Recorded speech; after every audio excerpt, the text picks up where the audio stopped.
여러분의 세전급여에서 매월 0.75%가 원천 징수되는 것, 바로 국민연금입니다. 세전 월 500 정도 수령하는 사람이면 약 25만원, 그리고 여기에 회사가 25만원이 더해져 50만원 정도가 매월 적립되고 있는 거예요. 꽤 큰 돈이죠. 그래서 우리가 국민연금에서 이렇게 우편물이 오곤 하면 대략 얼마 정도 받을지 거기에 적혀있는 거 보면 관심이 많잖아요. 뭐 국민연금 소진된다는 뉴스가 나오는데 이번에 주가가 많이 오르면서 또 괜찮아졌다는 뉴스도 접하고요. 그러다가도 또 지금 인구구조 보면 이게 진짜 유지가 가능할까 라는 생각이 드는 것도 맞습니다. 그런데 국민연금의 소진으로 못 받는 것보다 더 흔하게 발생할 수 있는 위험이 있어요. 기혼자라면 정말 중요한 문제인데 다들 이거 관심이 없어요. 바로 유족연금입니다. 뭐야 이게 라고 하실 수 있겠지만, 기혼자라면, 그리고 부부가 한날 한시에 같이 죽는 게 아니라면 이거 은퇴 후에 정말 중요한 문제가 될 수가 있어요. 특히 요즘처럼 여성의 사회 참여가 많아진 시점에서는 더더욱 중요해지고 있습니다. 자, 이런 경우 한번 생각을 해볼게요. 남편이 30년 동안 국민연금 꼬박꼬박 내고 65세부터 죽을 때까지 매월 한 100만원 받기로 되어 있다고 해볼게요. 근데 만약에 66세에 딱 1년 받고 사망했어요. 그럼 그동안 내가 낸 돈 어떻게 되는 거죠? 그냥 1년만 받고 끝나는 건가요? 많은 분들이 여기서부터 좀 헷갈리기 시작합니다. 나라가 다 가져가나? 아닌데 좀 주는 것 같은데? 라는 생각하시죠? 맞아요. 그렇게 많이 냈는데 어떻게 국가가 그걸 다시 갖고 가겠어요? 이런 억울한 경우를 막기 위해 나온 게 유족연금입니다. 내가 연금을 받다가 사망하면 일정 부분을 배우자가 수령할 수 있게 만든 제도죠. 이런 유족연금 제도는 굉장히 좋은 거죠. 하지만 제가 말씀드리고 싶은 건 현재 30, 40대 분들한테는 이게 오히려 불리하게 적용되는 구간이 존재한다는 거예요. 제가 오늘 불안을 조장하고 어그로를 끌려는 게 아니에요. 이건 예측 불가능한 사고가 아니라 이미 존재하는 룰이고, 룰은 알고 있으면 통제가 가능하겠죠. 통제가 가능한다는 건 미리미리 대비를 할 수 있다는 것과 똑같은 뜻이겠고요. 모르고 있다가 나중에 이런 게 어딨냐 라고 소리치기에는 그때는 억울해도 늦은 경우가 많습니다. 기혼자이고 부부들 다 국민연금이 있는 분들, 오늘 영상 정말 도움 될 겁니다. 자, 그럼 시작하겠습니다. 오늘은 유족연금 전체를 아우르는 게 아니라 제일 흔한 케이스, 국민연금을 내고 65세 이후에 국민연금을 받다가 사망했을 때 배우자에게 유족연금이 넘어가는 상황, 그거 딱 하나만 이야기를 드리도록 할게요. 먼저 유족연금을 한 줄로 정리하면, 유족연금은 일정 요건을 충족한 가입자가 사망했을 때 그 사람의 생계를 유지하던 유족의 생활을 보호하기 위해 지급되는 국민연금 급여입니다. 좀 지루하죠? 쉽게 말해 누가 먼저 떠나도 남은 사람이 바로 무너지지 말라고 깔아둔 안전망이라고 생각을 하시면 돼요. 자, 그럼 여기서 첫 번째 포인트, 유족연금에서 남은 사람이 얼마를 받느냐는 사망자가 어떤 조건으로 가입했냐에 따라 계산이 됩니다. 즉, 사망자의 가입 기간이 핵심이에요. 그리고 그 가입 기간에 따라서 사망자가 기존에 받던 연금 대비 몇 프로를 받느냐가 결정이 돼요. 가입 기간이 10년 미만이면 사망자의 연금액의 40%, 10에서 20년은 50%, 20년 이상은 60%. 그래서 유족연금은 사망자의 가입 기간이 길수록 유리한 구조입니다. 자, 여기까지 들으면 이런 생각이 들죠. 괜찮은데 배우자 사망에도 연금이 이어지니까. 맞아요. 특히 우리 부모님 세대에는 정말 좋은 제도였죠. 그때는 흔히 아버님은 국민연금이 있고 어머니는 국민연금이 없는 구조가 많았거든요. 그러면 아버지가 먼저 돌아가시면 유족연금이 어머니의 노후의 핵심 줄기가 됩니다. 아마 지금 30, 40대의 경우 아버님은 국민연금이 있으시고 어머님은 아무것도 없으신데 아버님 돌아가시고 유족연금을 어머님이 받는 경우 분명히 있으실 거예요. 아무 연금도 없으신 어머님께 이 유족연금은 정말 가뭄의 단비 같은 아버님이 남겨놓은 선물이겠죠. 근데 지금의 30, 40대는 좀 다르죠. 맞벌이가 많고 여성의 국민연금 가입 이력이 있는 경우도 이제 굉장히 많아졌어요. 여기서부터 유족연금이 좋기만 한 제도가 아니라 애매해진 구간이 생깁니다. 자, 핵심은 이거예요. 여성이 본인 국민연금이 있으면 남편이 사망했을 때 유족연금을 100% 다 받는 게 아니라는 거예요. 대신 선택을 해야 됩니다. 유족연금 100%를 받을지 아니면 본인 연금에다가 유족연금의 30%를 받을지. 여기서 대부분 이렇게 착각을 해요. 내 연금은 내 거고 유족연금은 배우자 몫이니까 둘 다 받는 거 아니야? 그런데 제도가 그렇게 설계되어 있지 않습니다. 이게 바로 많은 부부 가입자가 나중에 맞닥뜨릴 현실이라는 거예요. 가장 보편적인 케이스를 숫자로 보여드릴게요. 이 자료는 25년 국민연금 수령 금액별로 성별을 나눠 기록한 거예요. 100만원 이상 수령의 경우 남성이 94만 명, 여성이 6만 명으로 15배 차이가 나죠. 100만원 이하 수령 중 여성이 가장 많이 분포한 곳이 20에서 60만원을 수령하는 구간이죠. 이런 자료를 바탕으로 다음 케이스를 한번 볼게요. 남편은 근속기간이 길어서 국민연금을 월 120만원 정도 수령하고 있어요. 아내는 근속기간이 상대적으로 짧아서 월 60만원을 수령하는 부부가 있다고 가정을 해볼게요. 남편은 가입기간이 20년 이상이어서 유족연금 비율이 60%예요. 이런 경우 남편이 사망하면 배우자에게 유족연금은 120만원의 60%인 72만원이 됩니다. 여기서 선택 A는 유족연금 72만원을 받는 거고, 선택 B는 아내의 본인연금 60만원에 유족연금의 30%를 받는 겁니다. 유족연금의 30%는 72만원의 30%니까 약 21만원 정도 되겠네요. 그러면 선택 B는 60만원 더하기 21만원 해서 81만원 정도가 되는 거죠.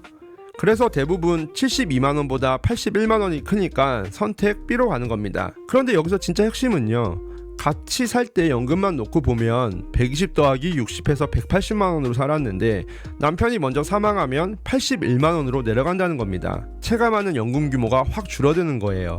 많은 분들이 그럼 내 연금 60만원에서 유족연금 70만원 합쳐서 132만원 나오는 거 아니야?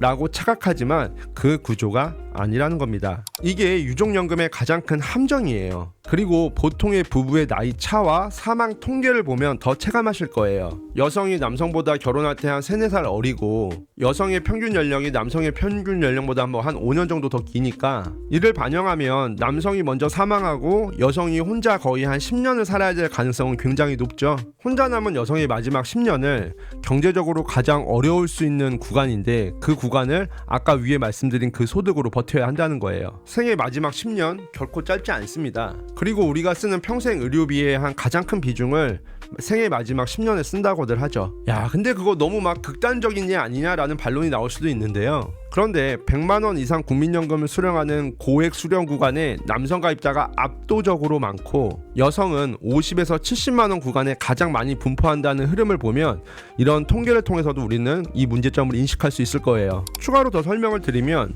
국민연금의 수령 금액은 납입 금액 그리고 납입 기간으로 결정되는데 여성의 경우 20년 이상 납입자의 절대적인 수치가 적습니다. 20년 이상 납입자가 남성은 72만 명, 여성은 12만 명이죠. 특히 금액보다는 기간에 대한 기여도가 더 높은데 여성은 30대 초반까지는 남성과 큰 차이가 없다가 30대 중반부터 남성 가입자와 차이가 나는 게 통계로도 보이죠. 그리고 40대 후반에 증가하는 추세를 다시 보이기는 하는데 경력 단절로 돌아온 여성의 임금은 높지가 않아서 계속 경력을 이어온 남성의 국민연금과 절대적인 금액 차이도 나게 마련입니다. 즉 남편의 국민연금 120만원, 여성의 국민연금 60만원 같은 경우가 제 설명을 잘 하기 위해서 특별한 케이스를 뽑아낸 게 아니라 분포 구조상 충분히 가장 흔하게 나올 수 있는 케이스라는 거예요. 자, 그래서 결론, 유족연금은 좋은 제도입니다. 특히 부부에서 한쪽이 국민연금이 없는 상태에서는 굉장히 나이스한 제도였죠.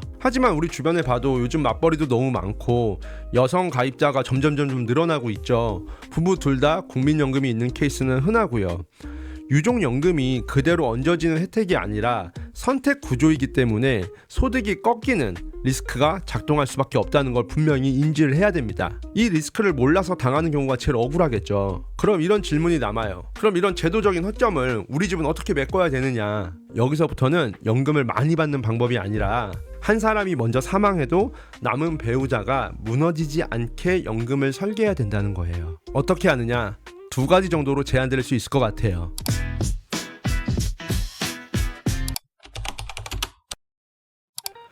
여성의 국민연금은 경력 단절, 납부 공백, 일자리 형태 때문에 가입기간이 짧아져 수령금액이 작을 가능성이 높고 근로기간이 길지가 않으니까 퇴직연금이 연금으로 남지 않을 가능성도 큽니다. 반면 남성은 근속이 길어서 퇴직연금이 은퇴까지 이어지고 연금으로 수령할 확률도 굉장히 높죠. 문제는 여기서 유족연금 선택 구조까지 겹치면 남편이 먼저 사망했을 때 가정 현금 흐름이 한 번 더 꺾일 수 있다는 겁니다. 그런데도 많은 집이 그 세액공제 혜택 때문에 개인연금의 우선순위를 남편에게 많이 두죠. 저는 여기서 좀 순서를 바꾸자고 말하고 싶어요. 개인연금의 우선순위는 남편의 절세가 아니라 혼자 남은 여성이 혼자서도 버틸 수 있는 여성의 연금의 바닥을 올리는 걸로 설계를 하는 겁니다. 그래서 실행은 이렇게 해요.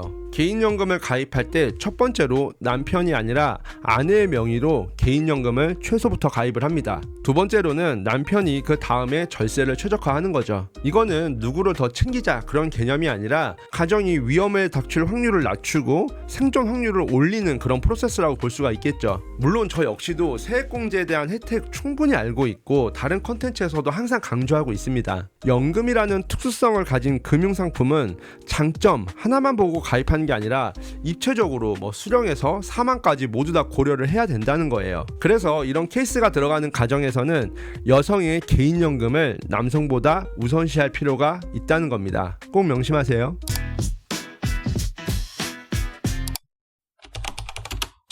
많이들 퇴직하면 지역가입조라도 국민연금 계속 넣어야 해 라고 생각하시는 분들 있으시죠? 이 말 항상 정답은 아닙니다. 만약 여성의 국민연금 가입 기간이 10에서 15년 정도라면 국민연금 수령을 한 40에서 50만 원 정도 할 수 있을 거예요. 자, 그럼 이런 일이 생깁니다. 남편이 120만 원 정도의 국민연금을 수령하고 있고 아내가 40만 원의 국민연금을 수령하는 케이스에서 남성이 사망하면 유족연금은 두 가지 옵션 중 많은 금액을 받을 거잖아요. A는 남편의 유족연금 120만의 60%인 72만 원, B는 아내의 국민연금 40만 원에 유족연금 72만 원의 30%인 21만 원을 합쳐 61만 원. 이럴 땐 당연히 남편의 유족연금을 받는 게 더 낫겠죠. 그럼 아내의 국민연금은 매몰되는 거잖아요. 즉 받지도 않을 내 연금을 위해서 주부인 상황에서 국민연금을 납입할 필요가 있을까요? 회사에서 50% 지원해주는 것도 아닌데 말이죠. 이럴 때 퇴직한 여성은 국민연금 지역가입자로 가입하는 것보다 개인연금이나 퇴직연금 IRP에 추가 가입하는 게 훨씬 더 나을 수 있습니다. 물론 이거는 남편이 먼저 사망했을 때를 가정하고 시뮬레이션을 하는 거긴 하죠. 하지만 여성이 개인연금을 납입하면 부부가 같이 살 때도 와이프 연금으로 같이 생활할 수 있고 남편이 사망해도 와이프의 연금으로 와이프가 혼자 남아서 생활할 수가 있는 거잖아요. 여성의 사회 참여가 많아지긴 했지만 아직까지 국민연금 수령 금액에 대한 차는 존재하고 있어요. 그렇기 때문에 나중에 국민연금 수령할 때 이런 문제로 골치 아픈 케이스들 정말 많아질 겁니다. 그래서 무조건 세액공제가 좋으니까 남편이 그걸 가입한다든지 여성이 퇴직 후 지역가입자가 좋다 그래서 그걸 가입한다든지 그런 것들이 무조건 나쁘다는 게 아니라 이런 유족연금을 받을 수 있는 상황에서는 무조건적인 정답이 아닐 수 있다는 거예요. 오히려 손해가 될 수 있다는 거죠. 자, 정리해 볼게요. 유족연금은 배우자의 사망 뒤 남은 가족을 지키는 안전망이다. 그런데 부부가 다 국민연금이 있으면 전액 더하기 전액이 아니라 선택하는 구조가 발생할 수밖에 없다. 맞벌이가 늘어나고 부부가입자가 늘어나는 시대라 이 문제는 더 많은 부부들이 겪을 가능성이 굉장히 높아지고 있다. 그래서 해법은 여성의 연금 바닥을 개인연금으로 먼저 만들고 지역가입자 납부도 높은 확률로 매몰 비용이 될 수도 있다. 이 정도가 되겠는데요. 우리가 태어난 걸 결정할 수 없듯이 죽는 것도 순서가 없죠. 배우자가 먼저 떠나는 건 빈자리만 남는 게 아닙니다. 마음이 무너지고 생활이 흔들리는데 거기에 돈 문제까지 겹치면 정말 그거는 상실감이 배가 되겠죠. 그래서 저는 이렇게 말하고 싶어요. 이거는 돈을 더 버는 기술이 아니라 삶의 최후반에 가정이 경제적으로 무너지지 않게 만드는 그런 기술이거든요. 이 영상 보고 우리 집도 좀 해당될 수 있겠는데 라고 싶으시면 지금부터 한 번씩 시뮬레이션 해보고 준비해보세요.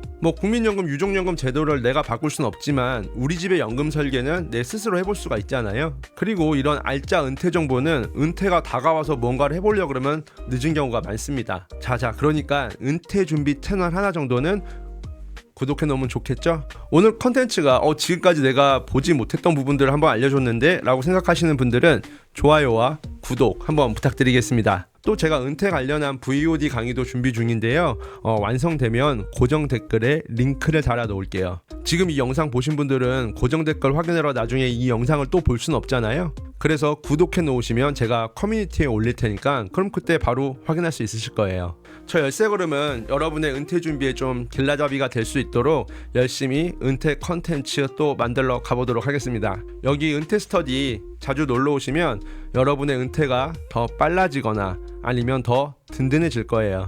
그러니 자주 놀러와 주세요. 저 열쇠걸음은 여기서 항상 기다리고 있겠습니다.